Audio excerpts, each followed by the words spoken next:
பூர நட்சத்திரம். மிக அற்புதமான ஒரு நட்சத்திரம். கலை ஏன்னா கலைக்கு அதிபதியே சுக்கிரன். அந்த சுக்கிரனோட ஆதிக்கத்தில் இந்த நட்சத்திரம் வருகிறதுன்னு வச்சுக்கங்களேன்.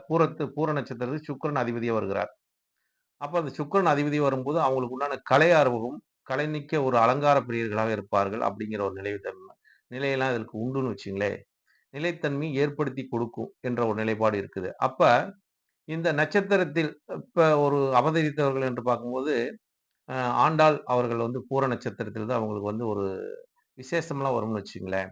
அப்ப இந்த நட்சத்திரத்துக்கு அதிதேவதையாக வரக்கூடியதே ஆண்டாள் தான். ஒரு ஆண்டாள்ங்கிறது நமக்கு பெருமாளை திருமணம் செய்து கொண்டவர்கள். எப்படி திருமணம் செய்து கொண்டனா, அவங்கள விரும்பி காதலிச்சு திருமணம் பண்ணிக்கிட்ட போன ஜென்மத்தோட ஒரு தொடர்பு இந்த ஜென்மத்தில் வர வேண்டும் என்பது காலங்காலமா காத்திருந்து பெருமாளை கரம் பிடித்தவர்கள் என்ற ஒரு நிலைப்பாடு வரலாறு சொல்கிறது என்ற ஒரு நிலைப்பாடு.